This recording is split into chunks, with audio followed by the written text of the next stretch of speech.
disappointment. She knew that Reginald had sent word to several shops in the village on Wednesday, serving them notice on their contracts. He had suggested that the properties on High Street would be put up for sale, but he hadn't said anything about the new owners, nor why they had no interest in keeping the little supermarket, the hobby shop, and the cafe as tenants. A delegation of villagers had come to see Daphne in an attempt to get her to talk some sense into her nephew. But what they failed to understand was that there was nothing she could do. The properties were his, just like Tawny Hall would be once she was dead. Her books would one day be his too. Daphne had spent her life at Tawny Hall, but it also meant so much more to her than that.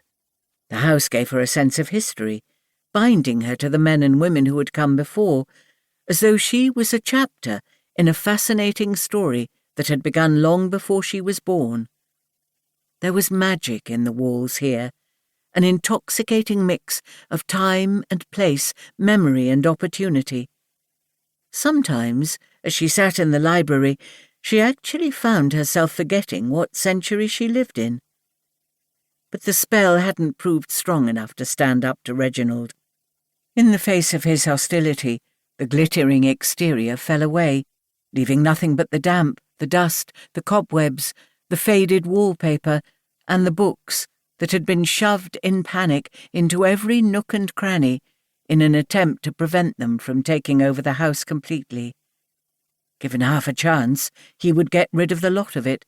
He would throw out the furniture and her collection, or the junk, as he called the memories she had gathered over a long and rich life.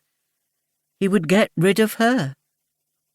On the other side of the lawn, Reginald raised his teacup in a mocking toast.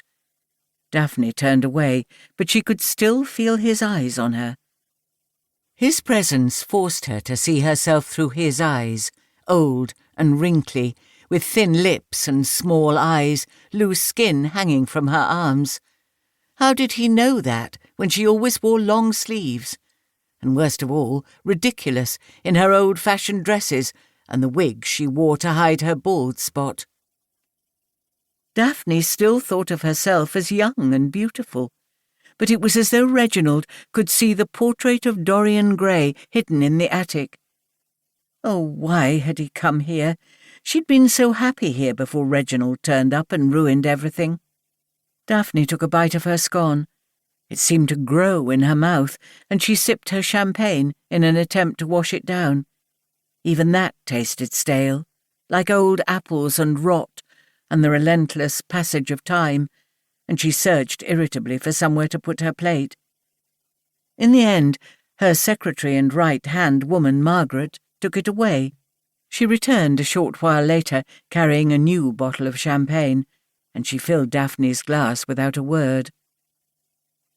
"Bit of a tense atmosphere," said Margaret, as prosaic as ever.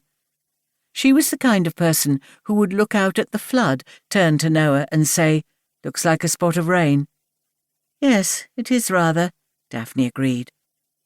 Right then, much too late, she remembered the angry man's name.